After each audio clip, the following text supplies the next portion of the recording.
Welcome back to the Ruby Tuesday. My name's Ruben, and this is my spoiler talk for Centaurworld, a new Netflix original animated series.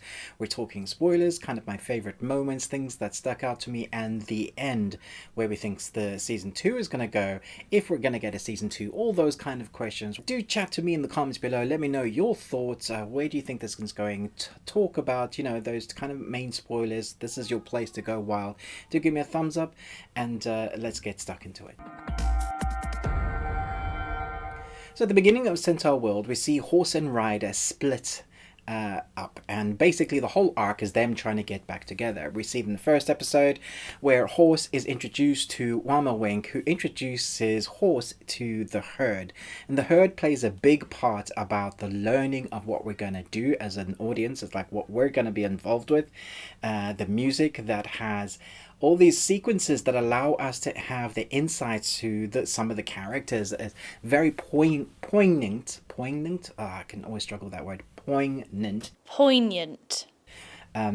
Kind of narrative really has a purpose, the music telling us exactly what we need to know. So if you listen to the words carefully, not only are the songs catchy, but some of the stuff we get in the kind of the behind the scenes, what's going on in their minds. They say it, they emotionally spew it out. And from the first episodes we get to see that we're introduced to the wacky centaurs of the herd that Wamawink is in charge of. And so Wamawink is like, hey, I've got a new member, we're gonna totally embrace her as one of our herd. That first episode we get to see that there's a bubble around this initial place where they need to kind of stay safe, because outside the world they already know of the centaurs, and we find that out through songs and stuff where they're like, we're not going to talk about that.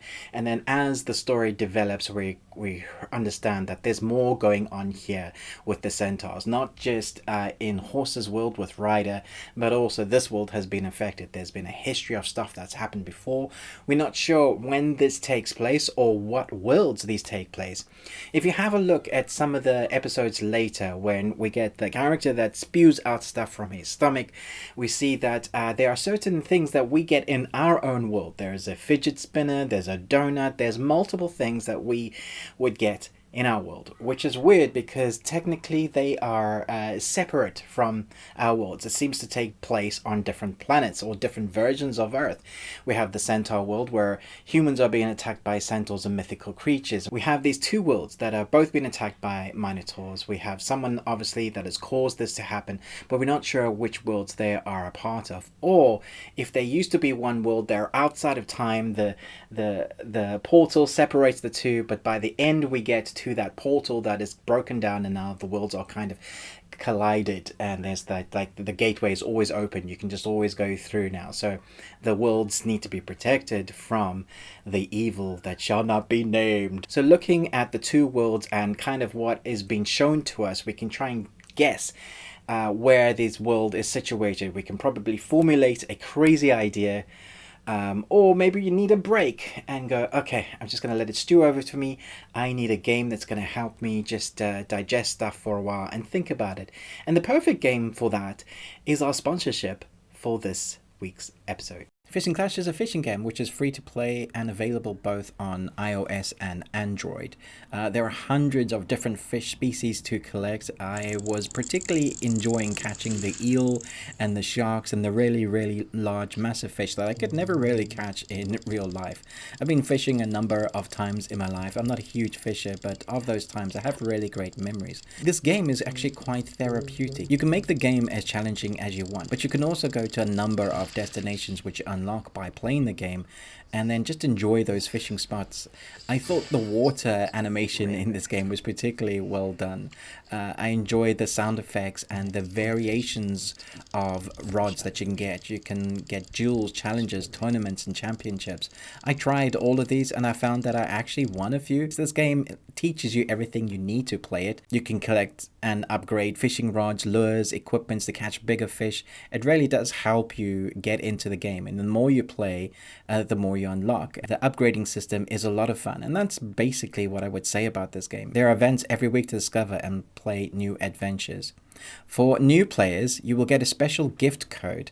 With my gift code, you'll get 130 pearls, 1 gold pack of lures, the Pro Florida license, and an exclusive avatar for a total value of $15. To redeem the code, you will need to follow these 3 steps. My gift code will only be available until Saturday, August the 7th. The code for this amazing deal is American Eel, which you can see now on screen. What's amazing with Fishing Clash is that you can visit so many great fishing spots that I've been to.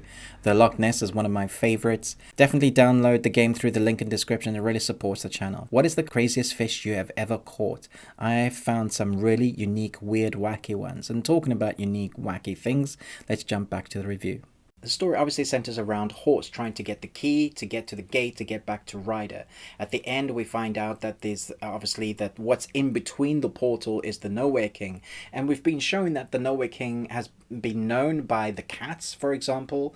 There is this woman that has no name that is not even mentioned on IMDb. Neither is the Nowhere King, because they're really trying to keep it a secret of what is the lore behind these 2 characters.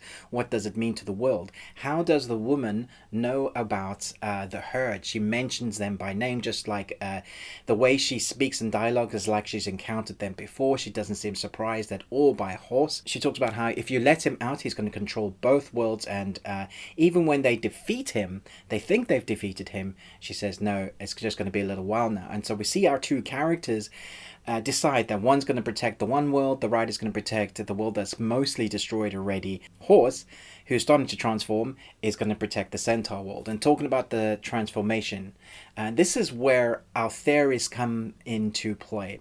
I think Horse is going to transform into an actual centaur. We've seen Horse do the first magical spell, and the tail turns into a terrible comedian. We've seen Horse cry tears. We've seen Horse shrink a bit. We can surmise just from those few things that the longer you stay in Centaurworld, the more the magic affects you, the more you'll become a centaur. We also have the woman who looks a lot like Ryder, and her voice, even if you match them up together, you'll see that they sound, the voice inflections sound very similar to each other. Now, at one stage I was thinking, oh, okay, is this them in a different time? Has Horse actually turned into the Nowhere King? The Nowhere King has a male voice and Horse is a female, so maybe that's a stretch. That could work, but the timing doesn't quite fit. My theory is that the female that doesn't have a name as of yet, who knows a lot of magic, is seriously powerful. Just look at her wiping the creatures away. Is that she's actually Ryder's mother, and the Nowhere King, they used to be best friends. The female and the Nowhere King. He said, "You did this to me. This is your fault. Look what you have created, and we could have been together. We could have controlled everything." It looks like there was a manipulation or a transformation that came about out of their relationship of each other, and that was very interesting. If you talk to the director, or if you listen to what the director says about this show, it was inspired by many things, but one of which her musical life, the kind of experiences she had in choir, which she didn't really like at first but then went into it. And then she was influenced by Wizard of the Oz, from the tornado sequence in, I think, the 2nd episode, the Muppets, Never Ending Story, Flight of the Conchords, Disney's musicals, and Fringe, which apparently was a very big part of the influence here. And if you which I think is funny, because if some people might be going into this is only for kids, but the director herself has said that Fringe was a massive part of her influence for this series. And if you watch Fringe, you'll know that eventually we get to multiple worlds and various versions of each other. So I am wondering, if we're looking at Fringe and we're looking at Centaurworld, are they the same people but manipulated, or are they family? I think those are going to be one of the 2 probably storylines that they will focus on. And again, it is those 2 worlds that then have a gate between them 2. It's exactly kind of what happened in Fringe towards the end of the 3rd and 4th season of Fringe. So if we go back and draw those comparisons, it's very interesting that those we can, kind of get those little tidbits of information from what the Nowhere King is, from who the woman is with no name. IMDb doesn't have them listed, and so we can start guessing. It's like, okay, so this is where the story might be going. A lot of people people don't even know that we're going to get a second season. And in fact, the director herself has been very kind of quiet on the fact that there's another 10 episodes coming. But if you look on IMDb, there's 10 episodes for the voice work that's already, but there's 20 listed, and the artwork for the people that have worked on it has already been done. So there's 20 for multiple people's names who's worked on this show have worked on 20 episodes. So theoretically speaking, if Netflix really liked the first 10 episodes and it's left it as on this massive cliffhanger, you know, it's not completing the story by any means, then I think it's safe to say that we'll get the next 10 at least. So they've got 20 planned. The director herself has said that she has lots of stories of where she would like to take the characters from Centaurworld, maybe outside of Centaurworld, or actually go more around Centaurworld and explore it, because everything in Centaurworld is so weird and wacky. We've barely begun to skim the surface. Apparently even the sun is a type of centaur. The leaves are types of centaurs. And so it makes for really interesting characters. Doug, who is a great worm-like man creature. There's a whole species of him. So they just started to tap into the storylines of where this could go. But for the moment, our characters are separated once again, even though Rider and Horse came back together. They're looking after the separate worlds to try and stop the evil that is horse-like in structure, if you notice. And there's a lot of cave drawings that I took stills of, and they're very similar to the creatures. They're very similar to the team that we have going now. We see Wama Wink on a cave drawing, or her people, or one of her peoples. We see the riders with the centaurs fighting the minotaurs, and so that either talks about the history or something that might come, because I do feel like there's a kind of timey-wimey storytelling here. And because again we have that connection with Fringe, we don't know where they're going to place this or what's going to happen. Are they stepping into another world where that has happened, and so now we've got to kind of try and guess, maybe they can learn from that world and protect both at the same time. I think it'll be interesting, but I do feel like the lady might be Ryder's mother, and there's a whole story to talk about that.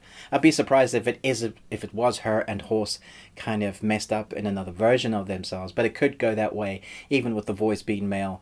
But I do think it's probably going to be the mother and her partner, her horse, that is mutated with these many legs, horse-like structure. Remember those words, "You did this to me," and we could have had everything together. Don't forget to check out Fishing Clan below. To redeem the code, you will need to follow these 3 steps. My gift code will only be available until Saturday, August the 7th. The code for this amazing deal is American Eel.